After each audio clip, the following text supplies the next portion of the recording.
What up? What's going on? You're listening to the Rain Dre Show. I go by the name of Dre Manning. I'm Raymond Vicious. I'm Jay Manop in the place to pop. Gotta turn your mic down, sir. Okay.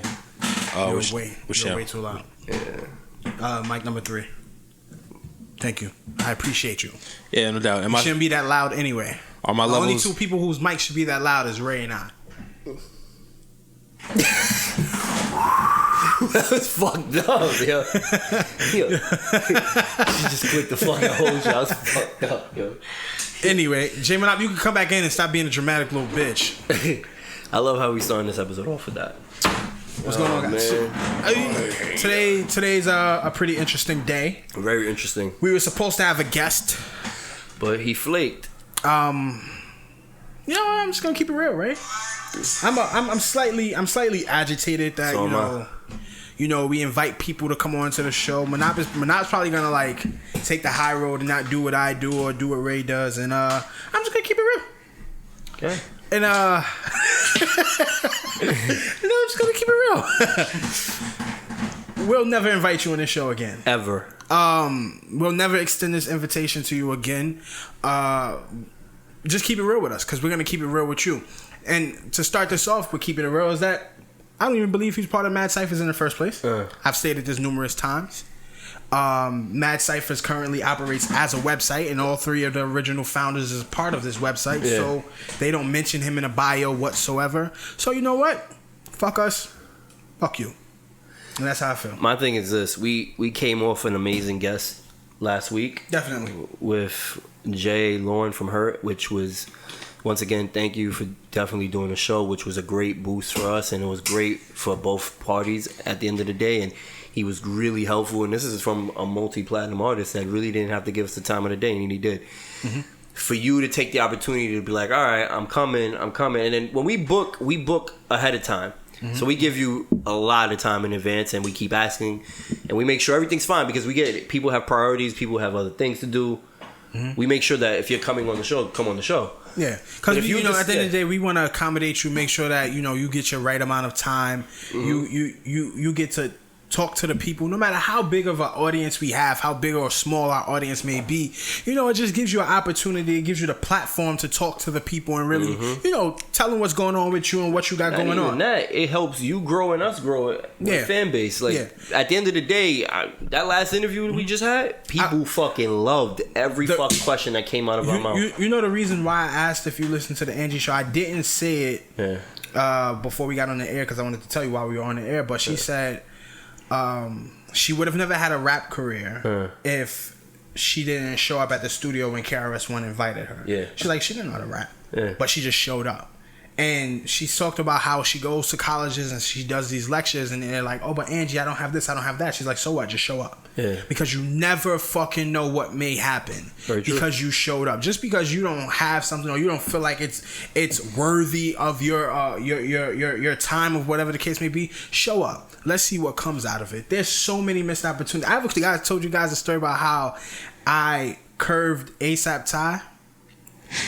He tried to give me beats and shit like that, and I was too pissed off, and I just wanted to go home and have sex. And I curved him at Black Ink. Yeah, I curved him at Black Ink, and they blow up like 3 months later. My thing is this, just show up. But you know what I'm saying? Like, what was the bum ass excuse you used for that? I just want to have sex. See you later. No. I remember. You got to keep in mind at this time. I really don't know much about Harlem. Yeah. Like I don't know. I know Brooklyn like the back of my hand, but I'm from the Bronx. And Harlem's right across the bridge from me. Yeah. I don't know much about it, so I did not know who they were, what they had going on, and what was about to happen. All I knew was the cops just shut down my event at the Vault. They shut it down while I was on stage. Oh, so your mind wasn't even on. My mind wasn't there, bro. Like, I was like, yo, they just shut. Like, they walked in, shut my show down. I remember I threw something across the street, and all my niggas came and grabbed me and said, walk. Just go this way, because they will grab you next. And what happened, so I'm just in the whole other realm, and I'm just like, man, fuck in a rut. This. Yeah, I'm just like, man, fuck this. Like, I was in my groove when I was on that stage, and to see, like, fucking 20 cops walk in and just kick everybody out. Because my thing is this. If we invite you onto the show and I hit you up days in advance and I keep saying you good and you keep telling me and if God forbid something does come up, let me know. Yeah. don't bullshit me like I'm fucking 12 and my intelligence is like dumber than a fucking 8. And you know this guy personally, right? That's what I'm saying. Like, yo, you gonna hit me with a bullshit story that doesn't make sense. Like, if you have a fucking accident on the fucking freeway or the highway, the news are gonna pretty much report it because you're fucking up traffic. Yeah. Like, don't insult my intelligence. Not only you insulting my intelligence, you're insulting my co-hosts and the people I work with on the show. You're disrespecting the show. So it's like, all right, no problem. Fuck you too then. Yep. That's how I feel. Straight like that. But there's a lot more positivity in this world, so let's change. Yeah. Let's change the direction of where we're going. I definitely want to give a shout out to Loren Bang. He's an incredible guy. He actually, I got on the phone with him earlier today. How was that, man? It was cool. It was cool, man. He's a cool ass dude. Once I said it was Dre, he was like, "Oh yeah, what's up, Dre?" You know, it was like, "What's up, bro?" You know, it was real cool, and just talking to him, just for like that little 5 seconds we spoke, just to let him know what was going on. And his fan base, like his fans are incredible. They're just like wishing us so much luck and just telling us, you know, I hope you guys get bigger, and what you guys doing is amazing. They're subscribing to our accounts. Make sure you subscribe to our YouTube and our iTunes accounts, Two Broke Geniuses Network, on iTunes and on YouTube. Subscribe to those accounts, like, comment, etc. And it's just a great feeling to be appreciated. You know what I'm saying? Like we are currently like in a realm where nothing gets appreciated because it's like fast food. Nobody appreciates fast food. You know what I'm saying? But like, you appreciate mama's home cooking. You know what I'm saying? Like, motherfuckers who go to Boston Market to get, like, soul food don't know what soul food is. You know what I'm saying? Like, who the fuck goes? Yeah, like you, and that's what I felt like. I felt like that interview with J. Loren was like mama's home cooking, bro. Like, and I haven't had my mom's cooking in, like, maybe 10 years. So it's like, yo, that was the illest feeling in the world, just to have him, you know, sit down with us for, like, an hour and some change. He would have kept going. He would have kept going. That's the funny thing, Jay. Like, yo, my nigga, he didn't want to stop. Like, he wanted to keep going. And then he called us back right after the interview was over and like was and kept calling. He kept calling me right after that. Like, look, I'm gonna send you guys the music. He sent the music within no more than 15 minutes right after I left the studio. And then like, actually, I'll share this. Initially there was like on YouTube, you can create what these things called hot links. And these hot links enable the listeners to jump to certain segments of the show. So I put a hot link in there for the music. Yeah. He texts me and calls me, take down the hot link. And I'm like, what? He's like, take it down. I want people to listen to your interview. Wow. I want people to listen to your whole show. Yeah. Don't tell them exactly where it's at. Let them figure it out. And I was like, wow. I took that shit down immediately. And like, just like he said, people was like, yo, where's the music? Where's the music? And they're asking, he's not responding. Eventually somebody told him like, oh, it's at a minute and some no, but you know what's funny though? Because some people were like, yo, I'm at work. I can't really listen to the whole interview. I want to hear the music. Well, I was trying to say it's respectable and I get it. But they still saying, yo, I'm going to watch the whole interview. I just want to hear the music. Like, yo, it's like, it's true. It's a big band and it's music. And it definitely was a ill interview. Yeah, man. I look forward. Man. You know, right now I'm gonna put this out into the atmosphere. I actually spoke to Ray. Ray is a big KRIT fan, bro. Really? Yeah, wait, he like Krizzle, bro. I didn't know that. Yo, so I'm gonna put this out. Was on repeat today for me. Like, I love that shit song. Was on repeat for like a whole 3 month span. Yo, like, bro, that song is. I swear to God, that song should be bigger than what it needs to be. Man, like that's the song that I think motivates me for the show. Just to know that somebody has that same mindset, right? When it comes to relationship and work ethic, it's like, man. Wow, I really. That relationship verse was everything to me. Yo, that relationship verse is dope. Like, it should make you go, wow, hold on. The illest shit about Krizzle is like, I fear he's gonna end up like a Bun B or a Pimp C. Like, they're illest dudes in the world, but they don't get appreciated until he's like decades into his career. Right. You know what I'm saying? Like, or like, you know, God forbid he passes on, then everybody wants to talk about, yo, Big KRIT was the illest motherfucker in the world. Now we been knew Krizzle was real. You know what I'm saying? Like, since KRIT was here. So that's like 2010. Crazy shit. My nigga, like, YC the Cynic actually had that show where he opened up for KRIT where Amanda Diva was talking shit. Yeah. Well, Amanda now. It's no longer no Diva. Amanda Seals. Yeah. Yeah, but she was like, oh, yo, I was about to say whatever first, like, yo, whatever. She was like, oh, you know, who's this Negro on stage? And it's funny because we was like, KRIT. Who the fuck is KRIT? And then like we listened to KRIT was here, and it's like, oh shit. Yeah, like, and that's what happened with me. Shout out to 11-8. This is this blogger. I think she's out of like Houston or some shit like that. And she posted about it, and I hit her. I'm like, yo, I've never heard of KRIT. She like, listen to him. I'm telling you, you're gonna thank me later. text her back like 10 minutes. What she listened to? Thank you. Huh? What she told me listen to KRIT was here. Oh, like okay. his whole that whole first mixtape, and I was like, yo. It was where something. The fuck have I been? Before KRIT was here, I don't know what it was. Yeah, something before that, right? That's why I asked which one did she listen to. There was something that prompted me, like, okay, I gotta check this dude out. Was it? Because I know he had something. I think he had a King Remembered in Time. I know he had that one, which is his name. Right. Was it that one? Was it? I think that might have been after KRIT was here, but that might have been the album. No, the album wasn't called. Not the first album. The first album was the first major release was. I can't remember the first major release, and it's sad that I can't remember it. Was it Catalactica? No, that was the second one. That was the second one. Yeah. Catalactica. I bump that shit every day. I fucking pre-ordered that shit. Really? I swear to God, bro. I pre-ordered that shit, my nigga. Like, yo, I remember having beef with a nigga at work, right? And he didn't even know we had beef. Like, you know what I'm saying? Like, but he was a Harlem dude. Yeah. I mean, Ray, you from Harlem. You know, like, some Harlem dudes be obnoxious as fuck, my nigga. Like, depending on the for no reason. Yeah. Like, he said some fly shit, like, yo, he came to our supervisor, like, nah, I was just coming to check on you, make sure you good, and looked at me. And I was like, get the fuck out of here before you motherfucker. beat the shit out of you. Wait. He became one of my illest, coolest fucking. Oh yeah, I forgot you told me the story. You didn't tell me the whole thing though. So I'm walking through the aisle. I'm bumping KRIT in my headphone. I turn this shit down, and he's spitting KRIT verses. Yeah. So I popped my head. I was like, yo, homie, you listen to KRIT? And nigga say, yo, KRIT, my nigga. I said, yo, I showed the nigga my phone. We became like best friends. Oh shit. I swear to God, like niggas was like dead disliking each other, looking each other up and down, working in the stockroom together and everything. Niggas listen to KRIT. KRIT make niggas friends, bro. Like KRIT will make niggas homies, KRIT makes it friends. That should be a meme. Yeah. KRIT connects to he sees KRIT just standing with him. Honestly, I wish he had the success that he deserves. I feel like he has. You know what? I don't want that because sometimes I feel like certain people who get too successful forget the music and then they just start. See, I don't think KRIT could ever forget the music.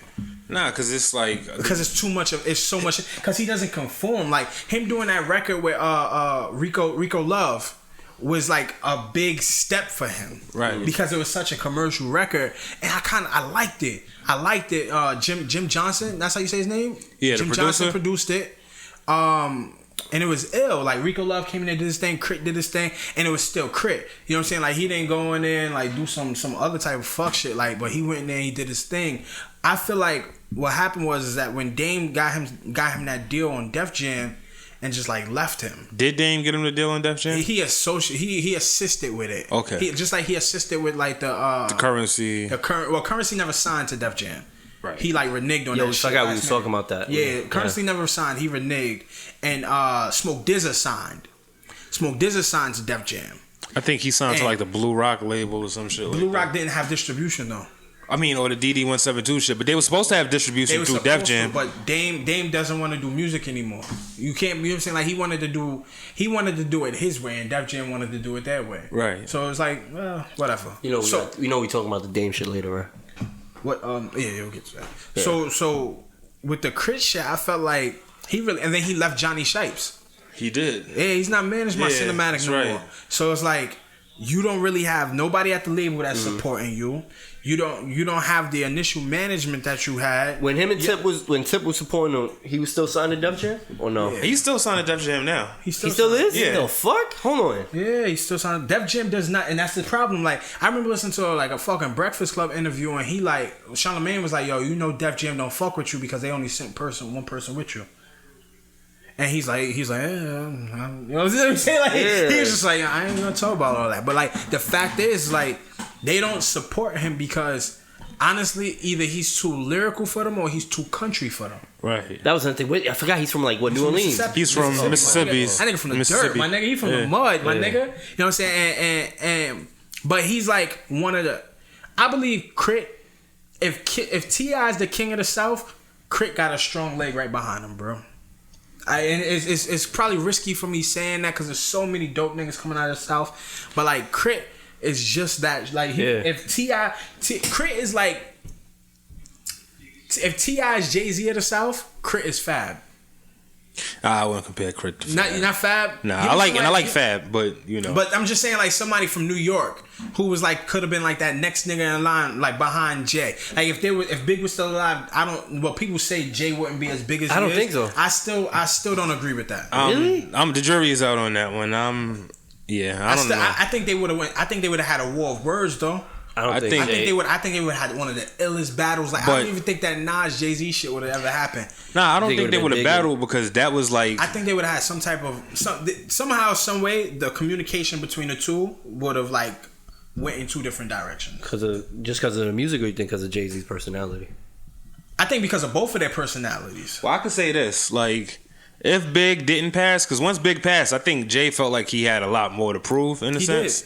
So, like, you know, once. But I felt like there was nobody in that lane besides Nas and. Him and Nas is in two different lanes. Yeah. But that's what I'm saying. But there was nobody in that New York City lane that was supposed to pick up that flag like Big had. Like, well, if you remember, Big and Nas had a war words too because of the king shit. Yeah. Like, Nas was like, there's one life, one love, so there could only be one king. Yeah. Then Big came back like, ain't no other kings in this rap thing. They siblings. They all my children. So, like, you know. Yeah. He let niggas know now. I'm shutting that king shit down. Ain't no other kings. Yeah. Like, I mean, but if you look at it, right, when Big died, there was no. I mean, Pun wasn't really that big either back then, but like Pun had a fan base, but not as big as Pun owned the Spanish, like the Spanish culture of Latino, like, Latino, papi, Latino, Spanish, Latino. Oh, yeah, you gotta say Latino. You can't say Spanish no more. Why not? Because they're Spaniards? No, right. Yeah, because it's a language. They're dead serious with this shit. They are? They're dead serious. So you can't call me black anymore because it's color. That's stupid. I know. I don't agree with it. I've seen the arguments about it. I'm not even black. I'm brown. So like people really take this shit serious. People are looking up the whole diaspora. Well, with bullshit, the black thing, I feel like black is an experience. But anyways, that's another episode. Wait, what? Black is an experience. Being black is an experience. Wait, fuck this hip hop song. What? How is black an experience? How is that? What? Explain this for me. Explain how black is an experience. Yes, sound racist. I'd love to hear this. How is it an experience? This shit sound mad racist. No, it's so not. Pick your words right. No, I don't need to. It sound like some nigga in True Religion. Who just came home. It sounds like some nigga in True Religion. Like, talking about European doctrine, made this shit up in his mother's basement. I look like Yada to you, nigga. Yeah, you look like Yada. Fuck out of here. But anyways, when I say black is an experience, like, I don't mind being called black. Like, I know you said, oh, like, so I'm not black then, don't call me black. But nah, like, being black, there's a whole lot that comes with that. Like, you know what I'm saying? From the food that we eat, from the music we listen to, just from everything. Like, nigga, yes, black is a fucking experience. So being Spanish is an experience as well. So they should be fine with because it's a Spanish. Language. That's what people. It's a language, though. That's the thing. And then you're just like how they call Japanese, and they speak Japanese because they're from Japan. So it's like if you're a Spaniard, you speak Spanish. They're just they're trying to link it to your nationality, your culture, wherever you're from. But that's like inaccurate at the same time because Spaniards speak Spanish, but they don't speak. It's two different languages.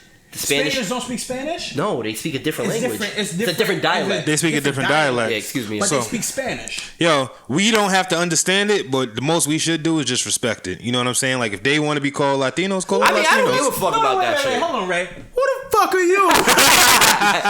Oh, we should just respect it. Nigga, we should. Like, I don't give a fuck about that wait, shit. Look, I'm listening. Let's all right, let's break down some certain things. Yeah. I told one of my friends, right, Ray, I'm cool if you come to me and say what's up, my nigga. Right? Let's say me and you walking down the block and another like Puerto Rican, Dominican dude walks by and say what's up, my nigga. I'm not okay with it. Why? Because I can't say what's up, my spick. True. You know what I'm saying? Like there's certain things like. Do you feel like it's a double standard though? Fucking yeah. Just like when we say, yo, a white person can't say what's up, my nigga. But would you be offended by that? Huh? Would you be offended by that? I called a nigga by a white person. Do you get offended by that? I laughed at it. Did you know him? No. He was like some random, like he was a junkie. Okay. Like he was some junkie on a train. Okay, so he gets the pass. Not necessarily a pass. No, because it wasn't something important for me to react. You gotta know when to activate and when not to. Right. Now, people can sit down and go, oh, but it's not as bad as it was when we once said it, or but because we don't say nigger. Nah, it's okay. But who started that though? That was hip hop. Hip hop was the one that said we flipped the word and we made it to a positive. Wait, hold on. You sound like. That was yo, Ray. I'd never call you an idiot, but that was the most idiotic shit you've ever said. If you listen to, go look up a lot of those interviews because you see most of these dummies on hip hop be like, yo, but we changed it, and that's the defense that they have. Black people have continued to associate themselves with the word nigga before hip hop. All right, but how many James Brown movies do you got to watch to see that they were still saying, "Hey, nigga, come in"? James Brown got movies. All right, but what I'm trying to say is where it became more popular was in hip hop culture. That's we have hip hop. You can't be serious. Well, yo, if you look at certain interviews where you see certain CNN casters, or you see certain interviews, they're like, oh, so how do you feel about what? It's been overused in hip hop, but over common conversation through Black and African American, whatever you want to label us as people, we still use the terminology nigga. So would you remove it from your? It didn't start when hip hop came out in the 80s. You can't blame 70s. No, but what I'm trying to say, that they changed it and they said they made it positive. Prominent in the 80s, yes. But yeah, you understand what I'm saying? Like, they said they changed it, they turned it into a positive. You know what? Jay is pissing me off right now with this fucking hip hop dictionary. Why? Like, it came out in the 80s, 70s. It came out in the 70s in a park around the corner from my house. Well, I can't have us sounding stupid. You know what I'm saying? We got to know what we talking about when we talk. All right. Anyway. So, but the blame, like... I'm not blaming hip-hop. What I'm trying to say is... you did, right? You just flat out said, it's because of hip-hop. Hip-hop said that, hey, we flipped it and made it into a positive. So then we have terrorists because of America. You guys are fucking adorable. I just want you both to know that now. Like, let's just say that. Like, if we're going to blame somebody or something for everything... I'll take back the blame. You're, what I'm trying to say, what popularized it was that, hey, in hip-hop, they said we flipped it, we turned it into a positive, and we used it as a way... You realize by doing that, you're turning on, like, your own people. Your people created hip-hop, and you're going, we did it. Like, we're the reason this word was popularized. We are the ones that are... It's our fault. Because would you remove that from your vocabulary? I don't say it as much. I tried to say please. It's like, it's something that's already... Nigga, you don't say nigga as much? You dragging it. I ain't dragging nothing. Now I'm really asking. I'm serious. Like, you do say it though. When it comes to your stories, it just naturally comes out because that's the word you associate with everything with. Like, yo, that's my nigga. I think I say kid more than I say nigga. Nah, you. I say what's up, kid. I don't know what you be listening to. You gotta open up your ears or something. You gotta clean the wax. Well, maybe out. I just hear nigga all the time. I don't know what you hearing. I bet you if y'all go through the text messages, like we go back and forth as many times as we talk. I don't use the word nigga as often as y'all think I do. I probably say it in my music more than I say it in normal conversation. But for me, it's like, yo, it's hard to remove that from your vocabulary, especially. It's not hard to remove anything. You don't want to remove it. It comes down to want and not want. Like, my nigga, you're just used to saying. You see what I'm saying? But you see, it's just something that naturally comes out. I'll give you an example. At the same time, you can't sit down and blame the shit on a fucking... on hip hop. I wouldn't say he's blaming it on hip hop, but here's the thing. How you gonna say he's not blaming it on hip hop? He just said, you know who made it popular? You know who's the reason behind this? Hip hop. Yeah, because we said we flipped it. We flipped. They said that we flipped it and turned it into a positive. I don't think it's a blame because look, check it. I know Tupac tried to do that shit. Even when Richard Pryor was running around saying nigga this, nigga that, like, oh, that nigga's crazy. Yeah. That was in the 70s. Yeah, you know, the Last Poets had a poem, niggas are scared. There was still niggas that wasn't saying nigga. You know what I'm saying? Like there's, you know, when niggas was running around saying nigga, like there was some niggas that wasn't saying nigga back then. You know what I'm saying? Like, they wasn't saying it publicly. They weren't. Nah, because like I even asked my mom, I was like, yo, you know, back in the 80s and stuff, were you guys really saying the N-word like that? She was like, no, not really. So then, you know, you ask people and whatnot, like, yo, is the N-word really that popular? There was a point where you would still get offended. How do you? Then you get a group like NWA that comes out. You know, when they take the word nigga and then they flip it into some totally different shit, or it goes even further. And you got to remember, hip hop music is the most influential genre, most influential way of life. Like the way we dress is hip hop. They design certain shit because of hip hop. So it's like, oh, this is what all the rappers are saying. This is what it means to be hip. Like, hey, my nigga, what's up? So of course, like the N word is like more popularized because of hip hop music. You don't agree with that? I hear you. Motherfucker. This nigga.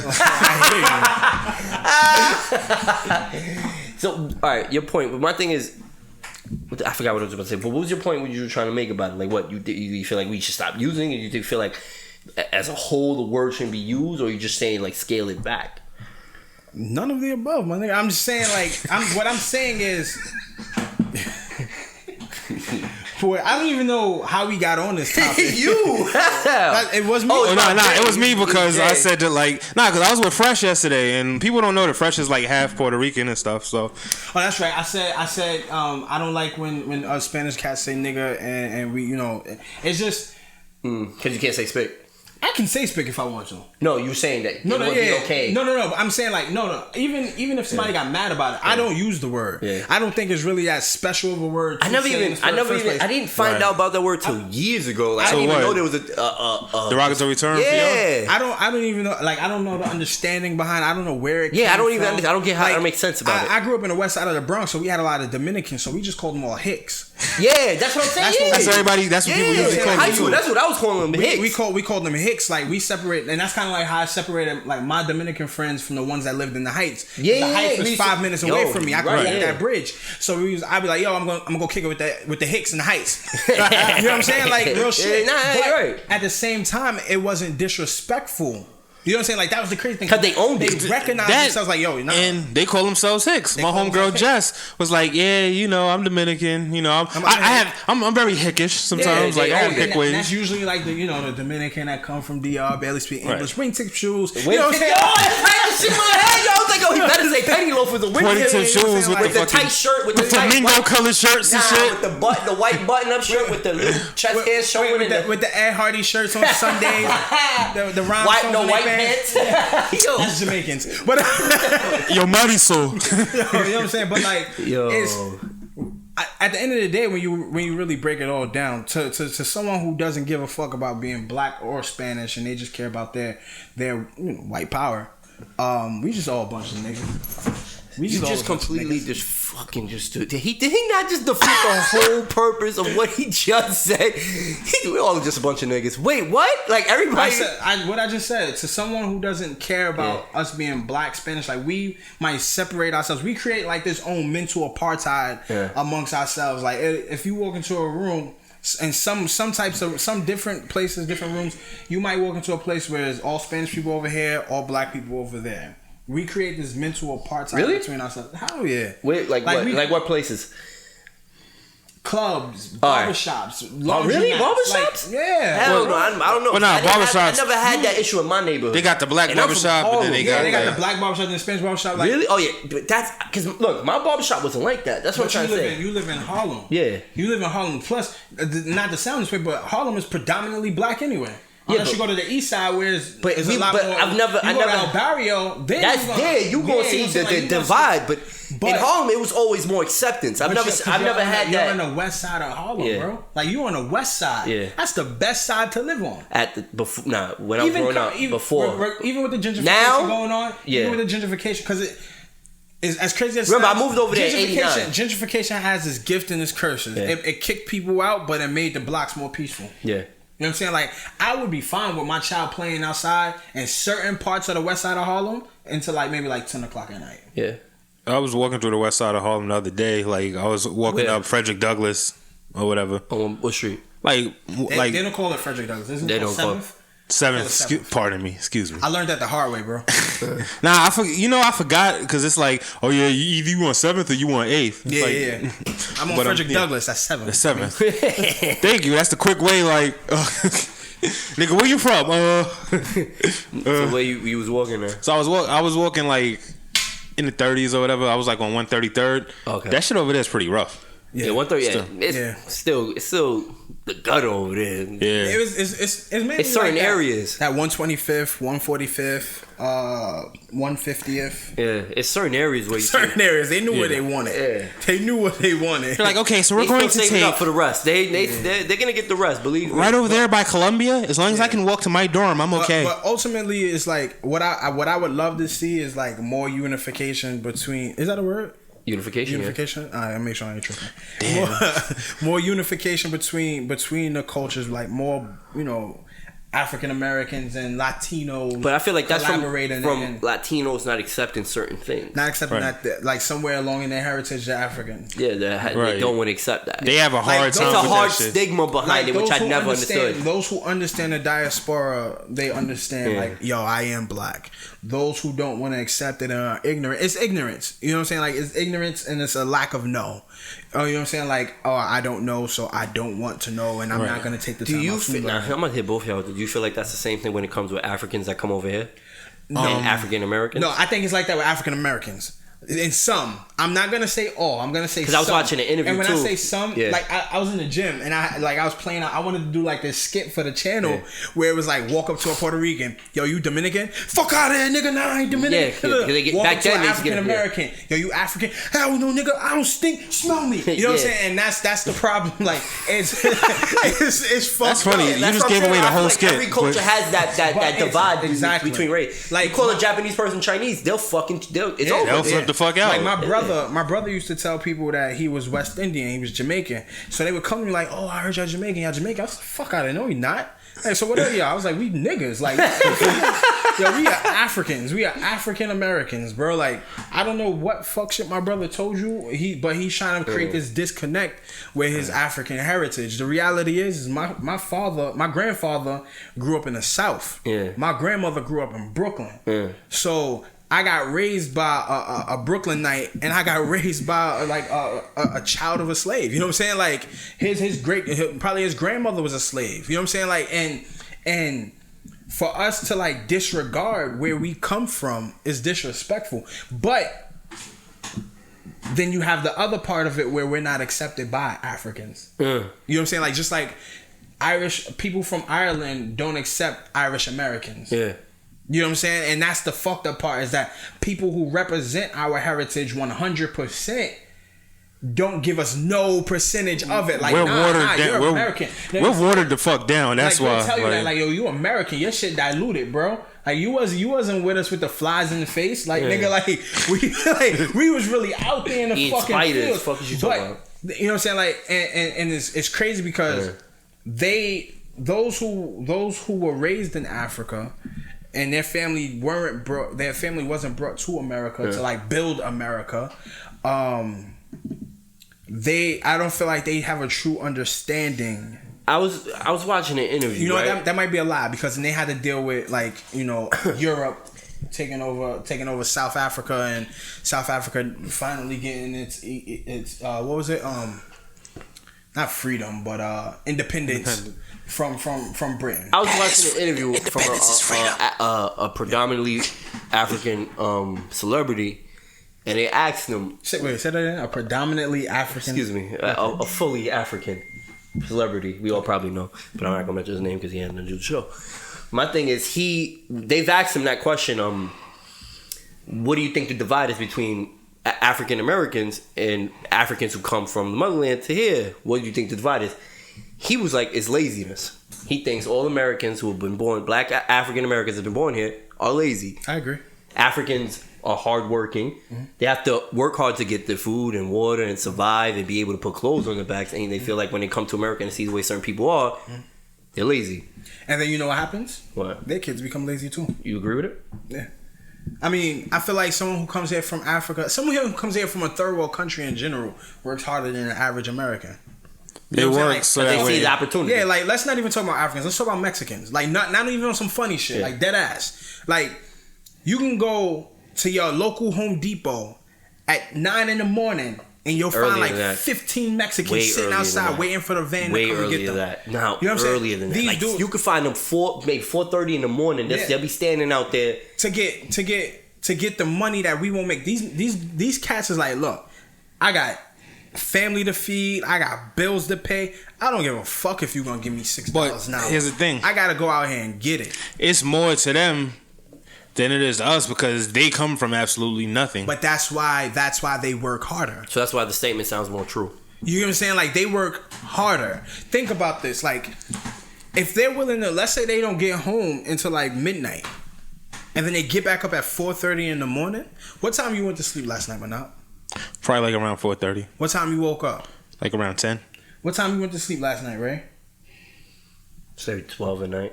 I went to sleep around 1 in the morning. Got right back up at 6:30 this morning. And that's partly because I gotta get up and I gotta get the kids ready, get them to school. But I've always been that way, where I can go to sleep 4:30 in the morning like Manab did, and then be right back up by 7:30, 8 o'clock. You a G. It's not about being a G. It's when you realize that we have so much opportunity here, and it's already embedded that we're Americans, we're lazy. You know, that's the stigma for Americans. We're fat, we're lazy, we're disorganized, and we don't work hard. So knowing that, why not be ahead of the game? We live in New York City. We're one of the fucking most predominant big cities in the world, and we're not really that big. Like, you know what I'm saying? Like, we're not a huge city, but we're one of the elite cities in the world. Yeah, we are the elite city. You know what I'm saying? Like, and then our sister city is what? LA. We're 3 hours ahead of LA. So at 7 in the morning when we're waking up, they're just turning over, getting that second turnover, getting they scratching their ass, getting some water in the morning, go back to bed. 10 in the morning when we should be pumping and got things going, they're just getting up. We're 10 hours ahead. We're 3 hours ahead our competition, because that's where our competition is at. Our competition, you know what I'm saying? Like, you gotta work hard, my nigga. There's no such thing as like I'm just gonna sit back and wait for it to come. Like, imagine that. Imagine if that shit worked. If things really work that easy, there'd be so many fucking successful people. You know what I'm saying? Like, where they could just sit down and just wait for shit to happen. But the reality is it doesn't work that way. You gotta get up and work. There's no pretending like you're working. Like, when motherfuckers be like, yeah, I'm working, I'm doing X, Y, and Z. Like, oh, so what exactly are you doing? But you gotta look at it like this too. When you want better, you do better, and some motherfuckers just don't want better. You know what I mean? Like, I think. Come on in, Lou. I think people want better, nigga. You understand it? I think people want better. They just feel like the world is in debt to them. They have a false sense of entitlement. There we go. It's just like this false sense of entitlement where they feel like they feel like everything. I'm gonna get them. Don't say nothing. Everything should everything should happen to them, and it should go. Everything should happen for them because, like, you know, the world is mine. And this is my summer. This is my year. I'm gonna do this. I'm gonna do that. That sounds I'm more on like Twitter. What's nigga? Or the type of nigga rise and grind. Yeah. Up early trying to get it. Trying to get what? I don't. What? I feel like there you go. That was more followers. Yeah. More notifications. More retweets. Fuck you trying to get? This age of technology. I had a conversation with my nutritionist, and I was like, yo, man, you need to start adding recipes to your diet plans. He's like, why, man? That's too much work. I was like, because the average motherfucker don't want to look online and figure out how to cook healthy meals. Capitalize off that. You know what I'm saying? Like, get money off of that. You creating these great ass diets.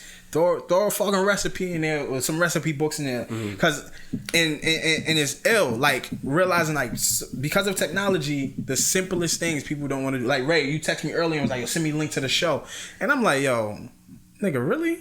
Like, just go grab the link your damn self. Or even like, oh, can you give me directions? Motherfucker, you got a smartphone, not you. Like, no offense to you, but like, just like little things. Like, I only pointed that out because you was like, recently you did it, but like, even that, like, somebody going, yo, how do I get there? Yo, I just sent you the address, and I'm pretty sure on your phone, if you click it, Maps is gonna open up. I make that shit a point to be like, yo, you want to come through to an event? Don't ask me for the fucking directions. Yeah, Google that shit. Click Maps. You got a smartphone. Be intelligent, motherfucker. Like, utilize. Some people aren't technologically savvy. Before we keep going, I just want to. My nigga Lou Dynamite just stepped into the room. Ray waits for me to be like, my fault, Lou. I would have introduced you right away, but it's cool. I'm in mid stride. You know what I'm saying? Like, and Ray's like, plug Lou. Like, I got your little Puerto Rican connection going on. Now yo, all right, where we going now? Because we never let him finish about the black experience. Oh no, we off there. I explained that already. He said it was what the way we dress, the food, the way that we, that's an experience. Like, that's something that. So when people say, "Oh, you're a black man," like, it doesn't offend me because it's like, okay, well, yeah, it is. Who says that? I mean, just people say that shit in general. Like, yeah, I don't know what it's like to be black. You're fucking right. You don't know what it's like to be black. I mean, I don't know what it's like to be white either. I don't want to know what it's like to be white. I enjoy being a black man. Sometimes I want to be white. Really? You are white, right? No, I mean, like, white, like penny loafer, polo button up. Sometimes I don't give a fuck how I look in the streets, white, because I have $10 million in the bank account. You can do that now. No, I can't. Yes, you can. Nigga, Ray Fest. Let me tell you something. At least that's started off. That's the only reason. Ray Fest description. That's the fucked up shit. Like, the belief that, yo, because I'm black or Spanish, I must be like super fly all the time. But yo, that's how we are. Because if you not, hold on. You can sit here and tell me you ain't grow up in a neighborhood if you wasn't. you was gonna get your ass cut. And I used That's where I got my sense of humor from. I used to get my ass cut all the time. I was the brokest nigga in my neighborhood. I used to get my ass cut all the time, Funny too. shit, Lou said to me, he's like, yo, you just got them kicks? And I'm like, nah, I've been had these for a minute. Like, I believe in preserving shit. Yeah. And So do I. And honestly, I learned that from a white man. You know what I'm saying? Like, it doesn't matter. Yeah, my nigga, like, it don't matter. I learned that from the hood. Nah, I learned that shit, like, just realize. Because I had older dudes that pull out even Air Max 95s from when they came out in like 1990. Let me keep going. Air Max 95s from 1990. The craziest shit. Wasn't it? They were still calling Air Max 95s. They were 90s if they came out in 90. Right, whatever, you know. Yeah, you fucked up in I that. did, whatever. But anyway, so even for instance, my sneakers is the most expensive thing that I buy. Yeah. But like my jeans, my shirts, I have no problem with buying it from Target. Neither. I don't give a fuck. Like if I'm buying it, it's me buying it. Most if you got a problem with what I'm wearing, my job. Same price. Oh yeah, you right. Your shit is cheap. Where you work at? Forever 21. Oh, this shit is way cheap. That shit like $3. This shit Forever 21 here. This shit. That look Forever 21 tight. Oh, shit. But like the point is that no matter what race you are. Matter of fact, my girl's brother had wore like the same pair of sneakers for like 2-3 years. Rennie? Bro. Yeah, Rennie. He wore the same sneakers for like 2-3 years. This nigga got the flyest car I've ever seen. Nigga, that shit don't mean. You know what I'm saying? Like, he don't give a fuck. Do you think it's more? Do you think it's still predominant now to be that way, or you think it was the way we grew up? I think it because I feel like kids don't pay attention to that as much. They still pay attention to it, but at the age we're in, we're meeting more people. African American people, Latino people who are just like, man, I'll go get some Chuck Taylor, some $5 jeans, and a fucking $2 t-shirt, and I'll make that shit fly as fuck. Yeah. You know what I'm saying? Like, it's not about how much you spend, right, Lou? It's not about how much you spend. It's how the fuck you wear it, bro. Yeah. Like, and you can take the most beat up shit in the world and still look. I got faded fucking sweatshirts. That shit is a Fila sweatshirt I got for $5. Every time I wear it, people are like, yo, that shit fly as fuck, bro. Is it because it's in now, or do you feel like it's because how I wear it? Like I feel like culture, certain things have changed now where it's more acceptable now. You know, and you think so? You don't think so? In a sense. I feel at this point because you know how you got like the whole retro thing going on. Yeah, I think that was the corniest shit in the world. Yeah, I mean, but it's like everybody want to wear. What are you talking about? The retro shit. What's the retro shit? Well, the first part of the retro shit was where they was doing the flat tops with the. Okay, yeah. First off, let me air this shit out right now, okay? Because I'm not about to show off, but you know, fuck it, I am. Fuck it, why not, right? About to go off. So hold up. So here's where that shit bothered me at. Niggas wasn't matching properly because it's like, okay, you have this flat top with this sweatsuit on, this nylon sweatsuit, and you got these sneakers from like 1995 on. You're just all over the place with your outfit. What the fuck are you doing? You want to be completely 80s? Jay started off right where he means, because they weren't matching. Jay is the type of nigga to go, yo, this hat got green and blue in it. Let me make sure my sneakers got the green and blue in it. I'm the same way. I'm gonna wear the jeans with the green and blue stitching. That's way too much. And then I'm gonna wear the t-shirt that's blue with the green polo. That's way too much. I'm gonna kill it. Like, you know what I'm saying? Way too much. I'm those niggas. Like, I'll grab a fucking green shirt, and maybe my sneakers might fit the color palette. But like, I don't break the 3 color rule. But no, that's not what I'm talking about. I'm just saying like everything's gotta be. Yeah, in that, but I don't. I'll be all over. What I'm saying is like with the retro niggas, like they're just. It doesn't matter if they're matching or not. It's just like they're all over the place. It's like, okay, so those kicks came out in 2000, but the rest of your outfit is like from the 80s. Like what are you doing? Before Kanye did it, Mary Kate and Ashley had bitches dressing like hobos. How you gonna blame the Olsen twins? They did. You never seen. Yo, what's crazy? I didn't know that they were that big in the fashion world, yo. Yeah. Like that's where most of their income is coming from. Nigga, I worked at Bergdorf Goodman before I like just never went back. Married to some like 60. Oh my god! Did you see that old fuck that one of them nasty bitches married to? How she nasty?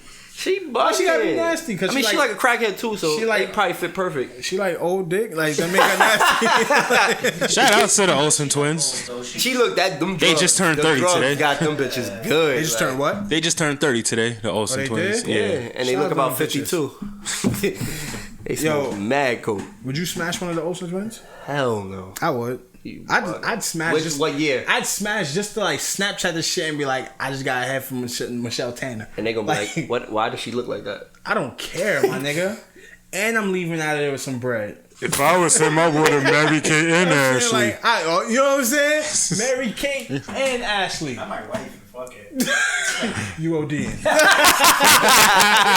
I'm trying to get a show on Netflix. I'm thinking big. You know what I mean? But yeah, man. Like, let me see who else. The Tia and Tomorrow. Nah, I don't think it's one of them bitches. Them bitches is trash. They age. I feel like the fuck. Tia and Tomorrow. You fuck Tia You and remember Tomorrow? Sister?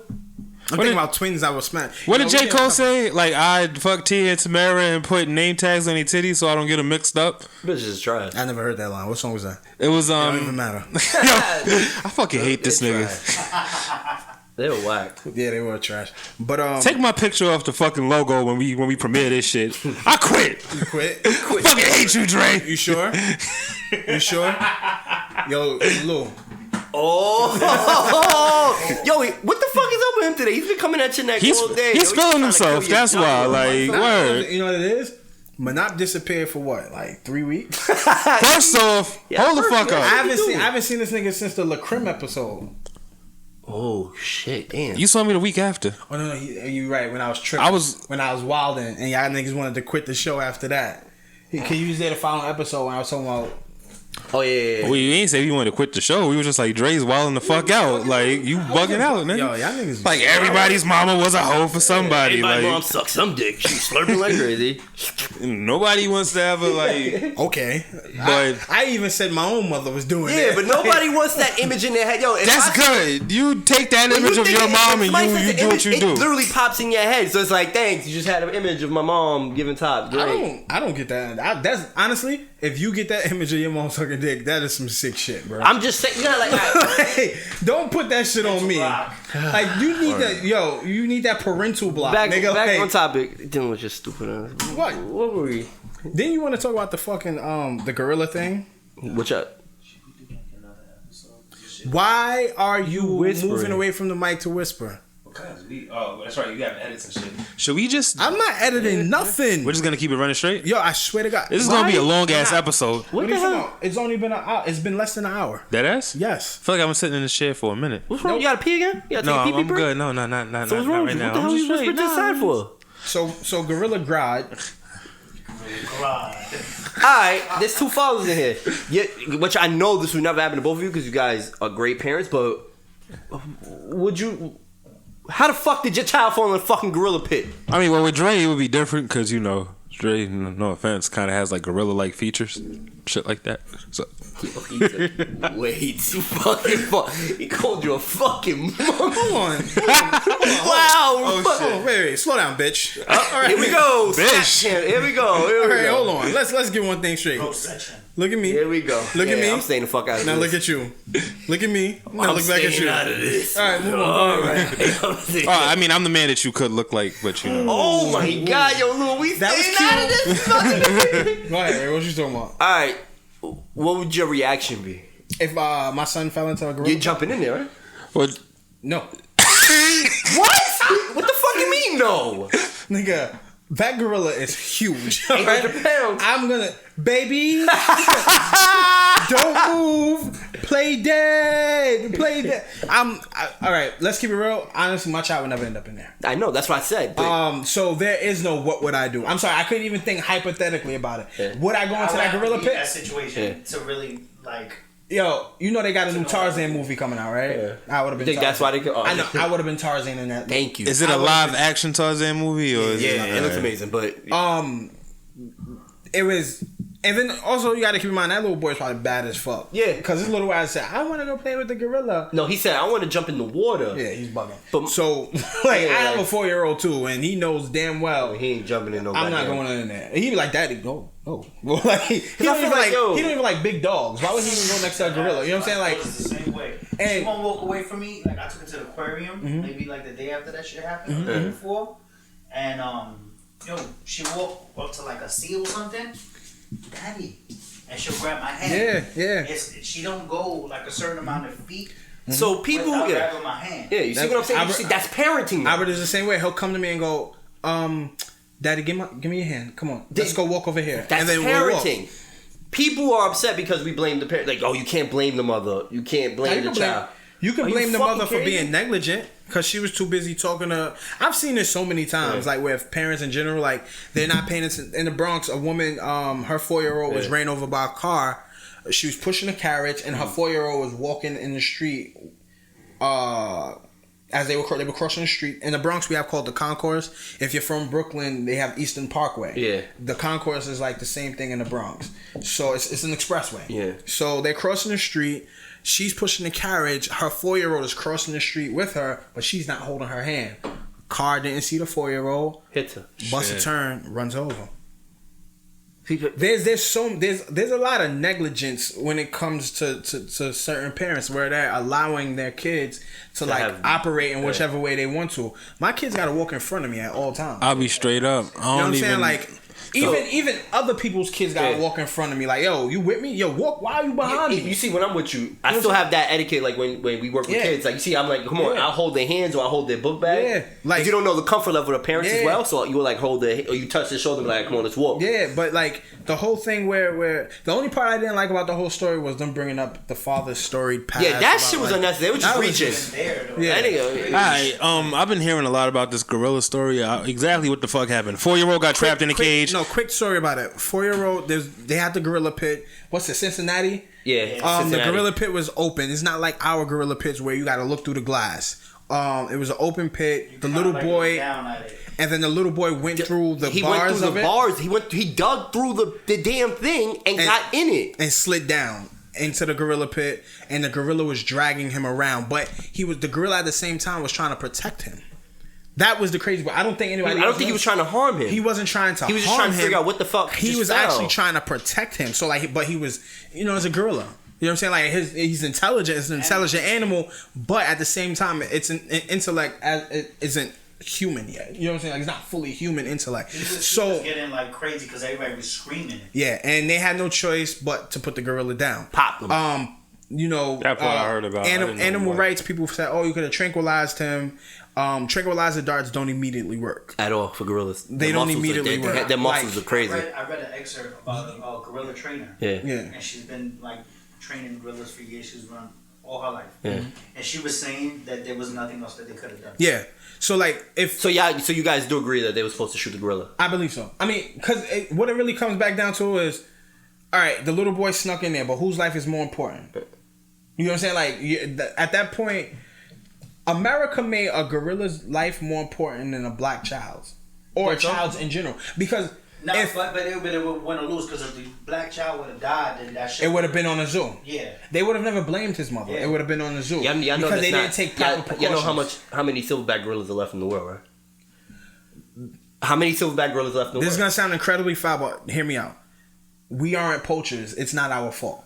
I get it, but you understand that we brought that gorilla over to the zoo. We did not bring him over. I'm talking I did not. You go to the zoo, right? I haven't been to the zoo in years, yo. But I mean, when you get the chance, you'll go to the zoo, right? Oh yeah. Same thing for you, right? Mm-hmm. Jay, if you ever got the opportunity, you go to the zoo, right? Yeah. We as people who help these pieces of shit get this money to capture these animals and bring them over here. Well, are they really pieces of shit for preserving life? I don't think they're preserving though. I think it's time for us to stop having these animals as shows, and it's time to let them. So you would rather leave them out? Well, no, we have what we have now, but don't leave them out in the wild where people who act with reckless abandonment. But that's what I'm saying. I don't agree with hunting either, because at the same time, it's the people who are in those countries that help these poachers grab all these animals for the most ridiculous amount of money. So they're just as horrible as these fucking pieces of shit that go out there and shoot these animals for no fucking reason. So how do you protect them? Put them in a zoo. No, you don't. You don't protect anything. You're just putting an animal in a fucking cage. There just needs to be some sort of reform with putting animals in the zoo. It's cool if you. I mean, it could if you. Anything can happen. These animals, a lot of these species are fucking dying out. It's not them killing each other. It's us killing them. You know what other species is dying out? That's why they came to SeaWorld. You know what other species is dying out? What? Black men. I'm being. Wait, come on. Raymond's just like. Nigga got a point. I ain't gonna say that. No, I can't agree with that either. Because it's like, you can't agree with that. All right. At the end of the day, humans have a higher intellect. Once again, it's the simplest rule. You know. Animals can't speak. We can go, either stop, leave me the fuck alone, or I'm gonna beat your ass. And then get killed. Period. Animals can't do that. And then get killed. Animals can't shoot back. Actually, they probably could. A monkey can. Oh my god! Y'all know what I'm talking about. about?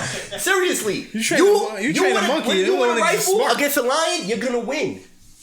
Wait, whoa. Why would I be in the same place as a lion? I'm just saying hypothetically. You get what I'm saying? Of course, yeah, I'm gonna win. Yeah. A lion can't shoot you back. That's my theory about it. But and I feel like if I don't.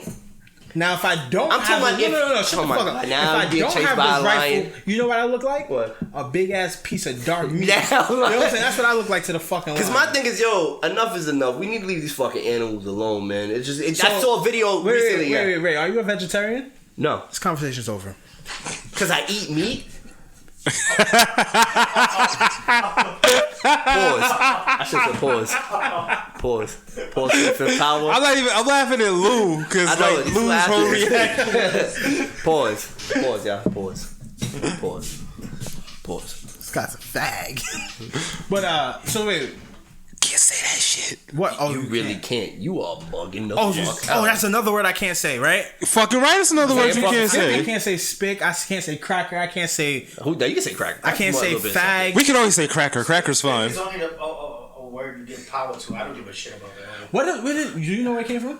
I have no idea. All right, cool. Yeah, me either. Yo, I told him I just recently learned that. I'm pretty sure that word came out like in the 80s or something like that. That shit. Yeah. But so you're not a vegetarian, but. Yeah, I like people that bring that stupid shit up. Go ahead. No. How is it stupid? Because it's interesting. Like, we kill animals. We actually, like, keep these animals in farms and we slaughter them. And then, like, you are an animal lover. I'm not a fan of certain slaughters, though. Like, I've seen certain... The way they slaughter these animals is not a humane way. So, but it's okay if you don't see it. But with the gorilla... I see it. Like, with the gorilla, they didn't slaughter him. They protected a child. Yeah. The child should never. But they slaughtered the fucking gorilla to protect the child. The gorilla wasn't in the zoo to begin with. This one shouldn't happen either. You feel like the gorilla, the child. You feel like. What do you feel like the proper precaution should have been? Look, at the end of the day, as a parent, if the kid got, I've seen parents. You've heard these stories, right? Where a mother saw her son being attacked by a shark. She jumped in the water and attacked the shark. I've seen the mother that knocked out a fucking crocodile that had her son's arm in its mouth. As a mother, you're going to do anything and anything, especially as a parent, to protect your child. Period. You're not sitting there going, it's okay, baby. Me as a parent, even as you guys as friends, you guys know how far I'll go for you. I'm jumping right in that gorilla pit and I'm getting my fucking kid. Whether it's me dying or whatever the consequences are, I'm doing what I gotta do. If a gorilla got my kid, I'd be like, I'd get in the cage with the gorilla and spar. That's what I'm saying, like, yo. But if a shark or alligator got my kid, fuck it, I'll make another one. I'm going in there too. At the end of the day, it's just... What's another 9 months, right? I feel like it's easy for someone to say, I'm gonna go in there and get my child if they're not in this situation. So you really think I wouldn't do that?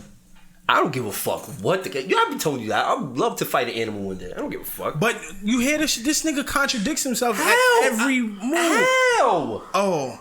I'm not trying to kill it. Wait. I don't believe animal abuse is right, people. We shouldn't abuse animals. Oh, I'd fight an animal. I'd fight a bear. Get in your cage. Yeah, why not? If a bear's attacking you, you're not gonna fight? No, nigga, I'm laying there and I'm pretending like I'm dying. It's not a good... I mean, yeah. That's the... I'm dead. I'm dead. That's what's gonna happen. I'm not fighting a bear. What the I just fuck look at it wrong from the with you? perception of, look, there's more of us than them. And it's going to be more lovely when we're looking at history books and going, oh, yeah, that's what a gorilla used to look like. Because we all killed them. What if all the gorillas are really hiding? Hiding where? From these crazy white people. Where? They're going extinct. Tigers are going extinct. Lions are going extinct. Bears are going extinct. No, my. Bears are going extinct. I wish they were. What? I don't know. I just said that. I'm not editing that out. Because it was a joke, but it wasn't no joke. It was a joke. It was like, why don't you like bears? I was comparing them to you don't like other animals. No, Smokey the bear. Bears. I don't think bears are gonna go anywhere anytime soon. But no, polar bears are. Excuse me. Polar bears are going extinct. But that's more of nature. You know what? That's more nature. That's more climate change. Polar. Oh, that's a Panda remix, guys. I'm sorry. Anyway, so I've never seen many. Look at when I do it again. That's like an instant replay. Looking dumb. Anyway, so the only time I've ever seen these animals are in a zoo. I honestly don't believe like a lot of shit like that people saying media says, man. Like, oh, this animal is extinct or it's dying. They've been saying eagles were extinct for like since I was like 5, bro. They were going extinct at one time. Oh, they were. So that means they can. I don't think they're on the extinct list yet. But we've been preventing, and we haven't been doing anything lately. Oh, so wait. We prevented them from being extinct. How certain do we do individuals, not by fucking zoos, by certain what's the way it starts with a C? I can't pronounce it. Conscious. No. Conservation. Conservation. There we go. Certain, not a zoo. Conservation places where it's not. Don't they have cages in there? No. How is it? It's free reign. They can do whatever they want. It's the wild. It's more. Some of them are like not gated, but it's like They have boundaries. There you go. So it's not. So it's open space with boundaries. Yeah, to an extent, but nobody's able to go there, and it's not a fucking show where you get to see. How do the boundaries keep the animals out? What do you mean? How do we keep the animals from leaving? Because there's somebody watching the boundaries, or there's somebody that's over there, or they could train the animals to like not go past a certain point. So they domesticate the animals to an extent. If you didn't, I wouldn't say fully domesticated. So it sounds like a mixture of a zoo and a circus. No, because remember, I look at a zoo as people who are able to go there and get candy and popcorn and walk through. It's not a zoo. It's more of, all right, this is their living space, because at the end of the day, they're domesticated because smallly domesticated because they won't survive in the wild. By domesticating these animals, that kills them off instantly. Like the white rhinos, they're all dead. Rhino? They were. What does a white rhino look like? Isn't it gray? No. I thought it was just weed.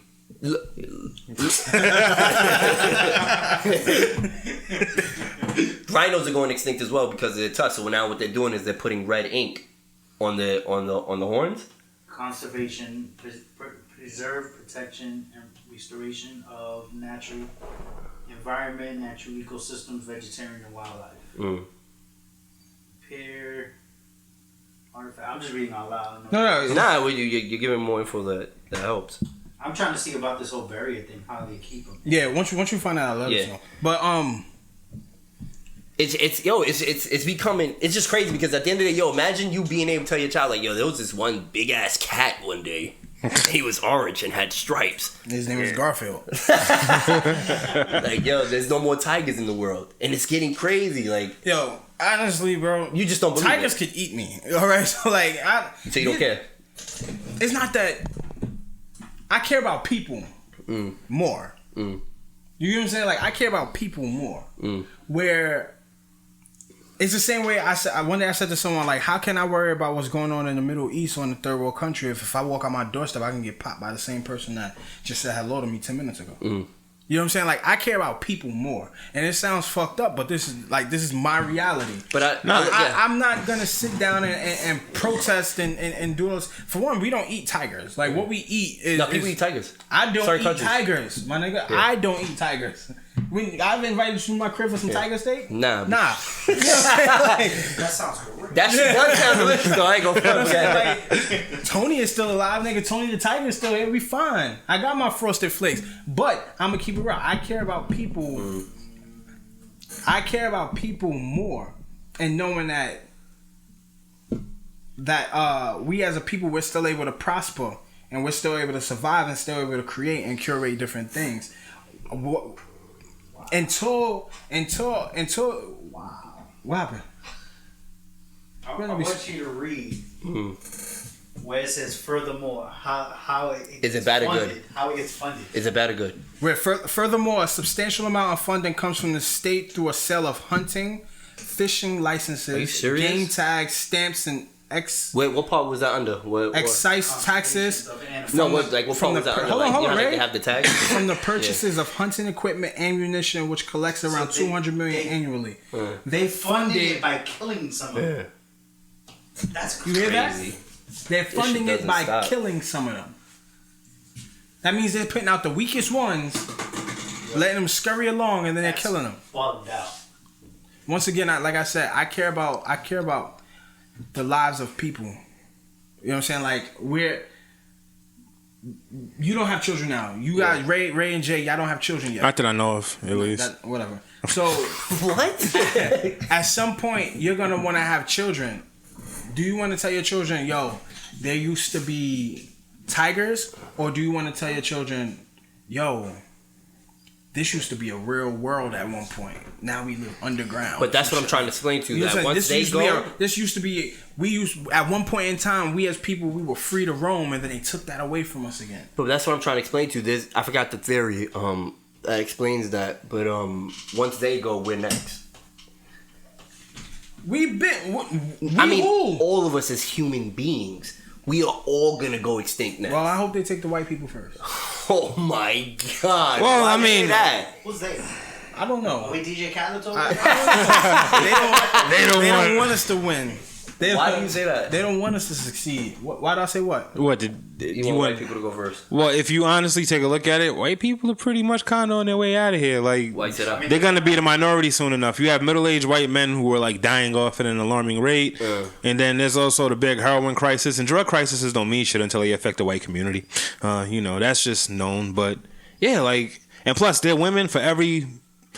Their birth rates or the infertility rates. I don't know if I'm saying it right, but their baby mortality rates are high as well.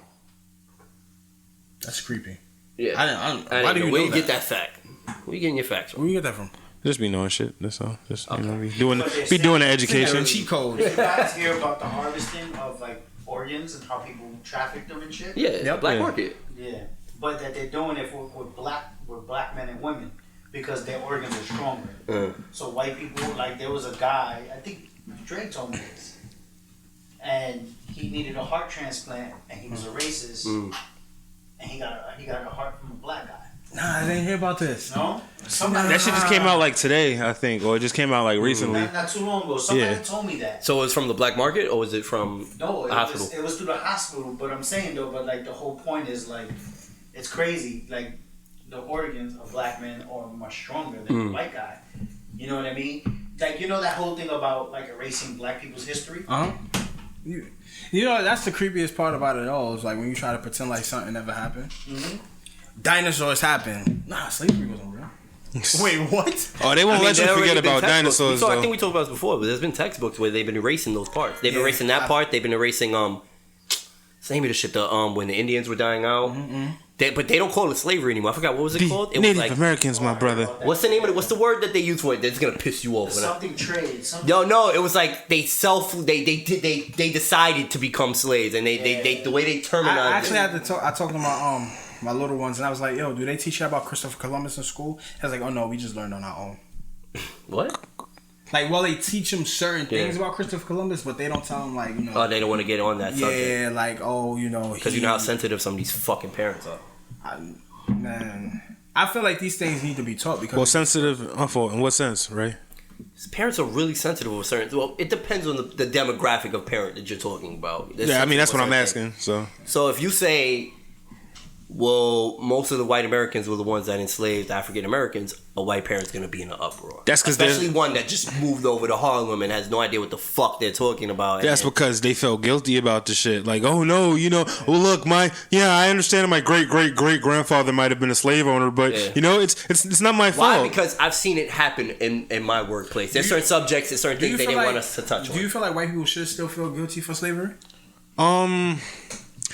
I don't honestly, it's tricky. I don't think they should, but I think that they should be mindful of like certain things. Like they should acknowledge it. Everybody should be aware that it went on, but I don't feel like they should still feel like guilty for that shit. That's like, me as a black dude feeling guilty for something that might have happened to a white person. Yeah, like I feel like we feel guilty Nat Turner killed them all. Right. I don't feel guilty about that shit. Think about that shit. But it's like they feel guilty about it because there are still certain things that they have working in their favor. I think what I do think many of them should admit is like there is a privilege. Of course. Yeah, that's what's like. They should come to grips with that. Not everybody wants to admit that. No, because everybody feels like, we live in America, the beautiful country where you could come in if you work hard enough for it, you can get it. Which is true to some extent. You can work hard and get anything you want in America, but if you have certain pigmentation, you have certain limits on that. Not limits, but you're still gonna be treated as if you have nothing. And you might have to work twice as hard to get what you want as well. I think that's the greatest part of it all. The social class as well. So, or if you're not like I get this in the fashion world, if you're not a gay or if you gay, then you get involved. If you straight, you gotta work a lot harder. Yeah. Why do you think that is though? It's because of, I mean, certain clubs? It sounds terrible, but like. Because it's that part of that world. That's their world. That's their niche. Yeah, they own that. Women and gay people own that world. Yeah. You know what I mean? So it's hard to move up unless, you know. So you've experienced no acceptance from certain people that's like, oh, you straight. You can't be here. Fuck out of here. Fuck you. I used to work for H&M. Yeah. And one of my bosses, like, wanted me to quit. And push me over the edge and everything. That ass. Because of what, though? Because of how I was. Yeah. You know what I mean? Like, you see how I am. Like, I dress up and all, but I'm still am who I am. You're in the fashion scene, but you're a straight man, and that offends them. Is his audio picking up? Offends them. Like when he talks? I don't have my headphones on. Okay. I don't think it offends them. Yeah. I think it's like, how can this guy do this? Yeah. I mean, this shit is crazy. Like with these but new. It's like that everywhere. It's like that everywhere. Like if a gay person was to come into a straight world, hip hop. Which they've done. Yeah, and it's gonna be a struggle. No matter, they might succeed. No, actually, some of them have actually been successful. What are you talking about? Gay hip hop artists? Yeah, it's gay hip hop artists. Well, that's because you mean some of them you don't know are gay. Well, they're not successful as a JayZ level, but they're successful enough that they're getting tours and they have albums out and they've been able to ultra hard. Yeah, and then but also then they appeal to a specific market. Mm-hmm. You know, so like they're big deals within that demographic that they're in. You know what I'm saying? Like this is Kamora Lee Simmons was supposedly signed the first gay rapper in the world, but he was like a fraud. Really? Yeah, it was a joke. Caution the gay rapper was a joke. That turned out badly. 2 songwriters / producers, they orchestrated this whole thing, and they wrote his rhymes and everything, and it just backfired miserably. Because he got on the radio, was like, "Yo, I didn't know what else to do." And he was like, because they asked him to freestyle. Nah, he would do it, but he was like, "Yo, I'm not really gay." Like nobody knew what Caution the Gay Rapper actually looked like, but because he wasn't gay. But then there's like, I actually worked with a dude who he was like, "Oh man, you do hip hop?" I was like, "Yeah." He's like, "Yeah, I'm in a gay hip hop." And I was like, "Well, I figured." And it was just like, but he was hella cool, bro. And like he brought me like a fucking mixtape of artists, and he was like, "Just listen." And when I listened, I was like, "Oh, this is gay hip hop. This sounds like rap, my nigga. Like, what is how is this gay hip hop? It sounds like rap." But you know, you could be successful in any market. But like you said, Lou, they probably had to work a lot harder. Mm-hmm. They probably had to fight for a lot more acceptance because a lot of people don't want to take the Ricky Martin route and lie for like 20 years. Yeah, and then finally like, hey, pretend like they're not gay. And at the point when it's cool to be gay, and like, hey, everybody, I'm gay now. You got to think about it too. One, Ricky Martin, a lot of people said they could see that shit. Yeah. Always gave him the benefit of the doubt. But two, I never heard that until when he came out. I was like, oh, this thing, he's gay. Since I was like in the 4th grade, because I didn't pay Ricky Martin no mind, so I didn't really give a fuck. So it was like, Two, with like Ricky Martin, he waited till his career fizzled out, kind of to like admit that. But then turned around and got mad endorsements off that shit too. Yeah. That nigga caked up. But he was always still a multi-millionaire because of that. What's the name of the song? Living La Vida Loca. He didn't need to work. He didn't need a career anymore. You also got to keep in mind he was a crossover artist. He didn't start off. Menudo. He was part of Menudo. Yeah, he already that bank account was really crazy. So but man, it is what it is. Like you just work hard.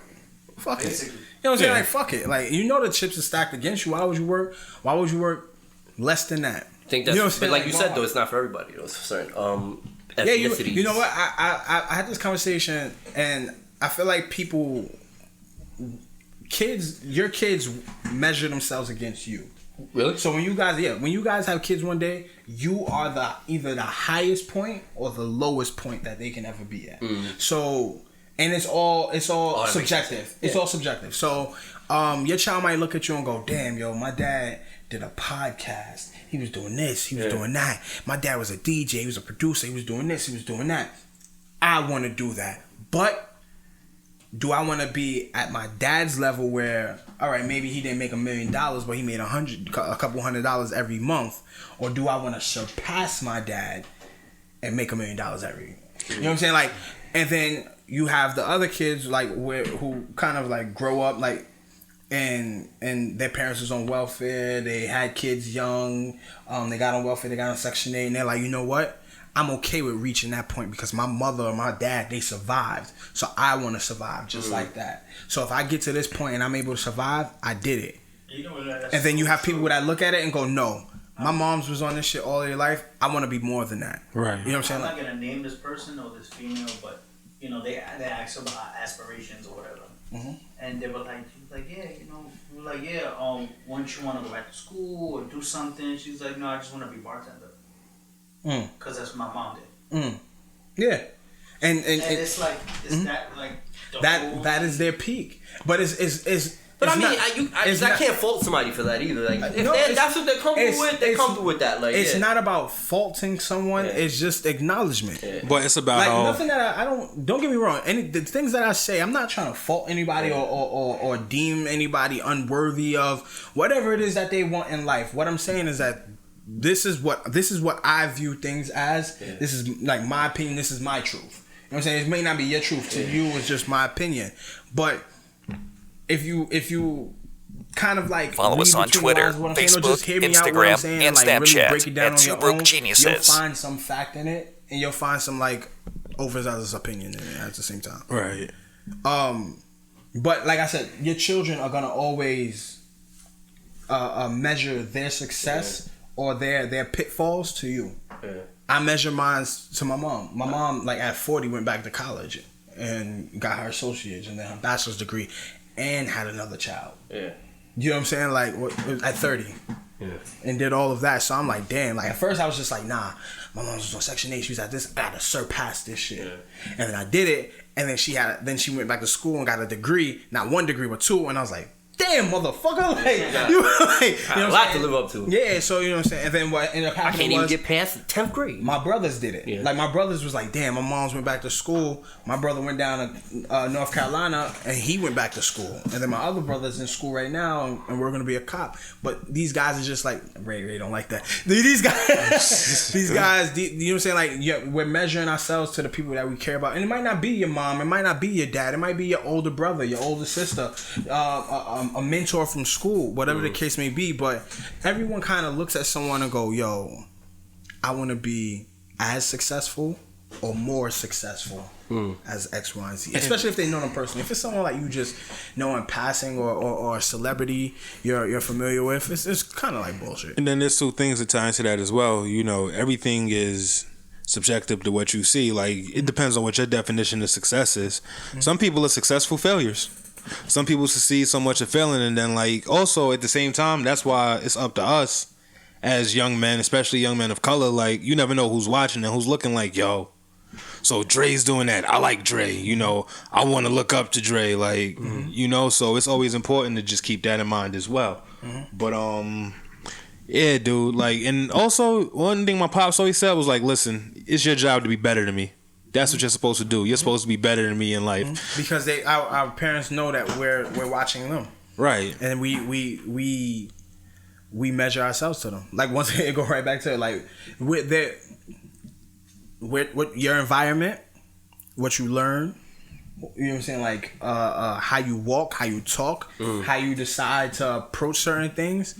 It's not something that you just wake up one day and do. It's something that you learn. Right. You learn, and it's a learning process. And then, my mother smoked cigarettes. I always swore to God I never smoked cigarettes. I've never smoked a cigarette in my life. I barely ever smoked weed. Like, Lou can attest to that. Like, I barely ever did that. And those were just certain choices that I made. Damn, how long I went without drinking? I went, you know what I'm saying? Like, and this was just like me just saying, like, I'm not gonna do X, Y, and Z, and then just remembering, like, I have people around me who were able to hold it down and not, like, drink for a long time. And I got friends, like, in their fucking 40s, and they've never had a drink in their life. You know what I'm saying? And that's because their parents was alcoholics. Yeah, I know. You know what I'm saying? So, like, you measure the things that you don't want to be, your environment, and the things that you want to be, not only by your environment, but based on your household. Who's in that household? Like, I told myself I don't want to be a deadbeat father. Yeah. Yo, I'm the greatest dad in the fucking world. I'm one of the greatest dads in the world because there's so many of us. Shout out to Lou Dynamite. You know what I'm saying? Like, you know what I mean? And I take pride in that. Like, today on the way to the studio, my son was like, "Daddy, where you going?" I said, "I'm going to the studio. I'll be back before you go to sleep." He said, "You promise?" I said, "I hope so." You know what I'm saying? But I know tomorrow morning, me and him gonna take that walk to his school, and I'm gonna walk him to school. I'm gonna take him up to his classroom. I'm gonna give him a hug, give him a kiss. He gonna give me my kiss on the cheek. We're gonna do our fist bump, and I'm gonna tell him I'm gonna see him on Wednesday. I'm not gonna see him 3 weeks from then, 4 weeks from then. I'm gonna see him, and then the next day. You know what I'm saying? And it was crazy that when you have a kid, you'll see little habits that you do or like your significant other will do, and you necessarily are not implementing on that on your kids. They're like sponges, man. They absorb anything. I think some of that shit is kind of genetic sometimes. I think so too. I think genetic. If you ever look up about recessive genes and genes in general, that shit is there's DNA from that. This is what it is. To me, this is what it is. The Flash, Superman, Batman, Green Lantern, all these things have one thing in common. Look, hear me out, right? They're superheroes. Yeah. To your child, you're a superhero. Oh, okay. To your child, you're a superhero. You are dad. You are mom. You can do it all. Like everything, anything that they want you to do. They believe you can do it, and you're like this amazing being. Yeah. Until they grow up and realize, like, damn, like you just regular. Yeah, you're right. You know what I'm saying? Like, but the point is that they care about you so much that they hold you to this high standard. Yeah. When you said kids are like sponges, Sha, I gave him this hat. He never wears hats. I gave him one of my old hats, and I said, "Here, you can have it." You know, he wears his hat every single day. Yeah. Every single day he wears his hat. The other day he goes to his mom. He goes, "Mommy, I want contacts." I look at him. I'm like, "Hold on," because my contacts are sitting right there on my dresser. So I'm like, "Why you want contacts?" He's like, "Oh no, I just want them." Yeah. And then now he wants to do music as well. Yeah. Sha wants to do music. Yeah, that's dope. You know what I'm saying? And it's because, and he won't tell me, but I see it. I'm like, yo, I think this kid like really looks up to me. Yeah. Like it's funny you say that because my dad wasn't my blood father, but I carry so many traits of my dad. It's ridiculous. Like your biological father, you mean your dad? You're like your dad. One that raised me. You know what I mean? Like it's crazy to the point that like him and I are so much alike at times that we even look alike. Like I've had people come up to me and be like, "Oh, this your dad?" And I'm like, "Yeah," because he used to work for Nordstrom. He gave me a job. They were like, "Oh, that's David's your dad." I'm like, "Yeah."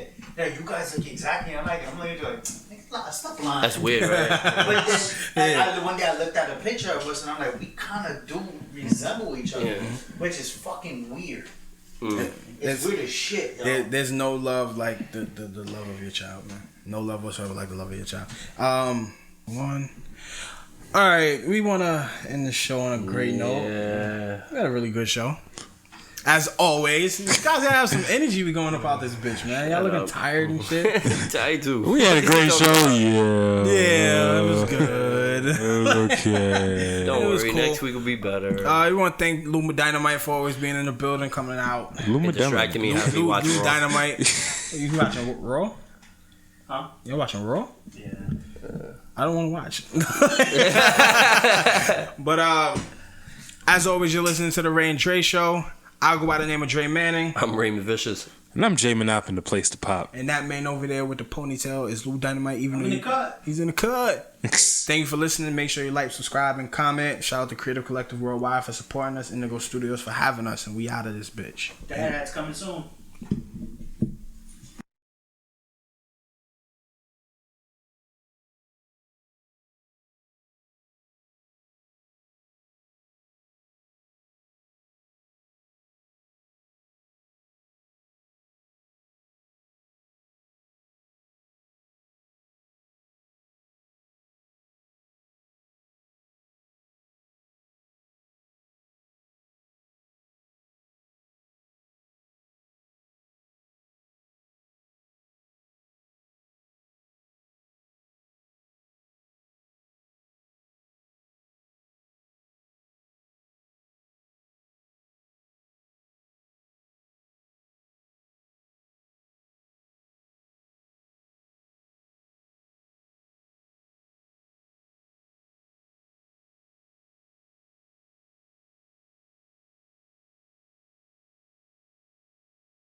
the love of your child, man. No love whatsoever like the love of your child. I don't know, fellas. Y'all want to keep going? I'm with it. We still got probably 2 more subjects to touch base on. All right, wrapping it up. What, you got a PP? Take a PP break. Go. You want to take a PP break? Yeah, you want to hold it for me too, motherfucker, since you got jokes? Yo, this man takes a pee break every segment. Yeah, like he makes it seem like he's weird. You have bladder issues? You want to take a pee break? Yeah. You have bladder issues, bro? Wait, look, he's directing this directly at me, right? Yeah. But you was the first one to say you gotta take a PP break. I'm talking to both you motherfuckers, man. I don't know what it is with y'all today. Y'all motherfuckers. It's black on black crime, man. Too much blackness in one room, you know what I'm saying? Nigga, there's 2 Spanish people. So, you darker than the rest of us, though. We're gonna take a quick break. Jay gotta take a pee break. Doesn't change his diaper. Yo. This is the Ray and Dre show. We'll be right back after this message.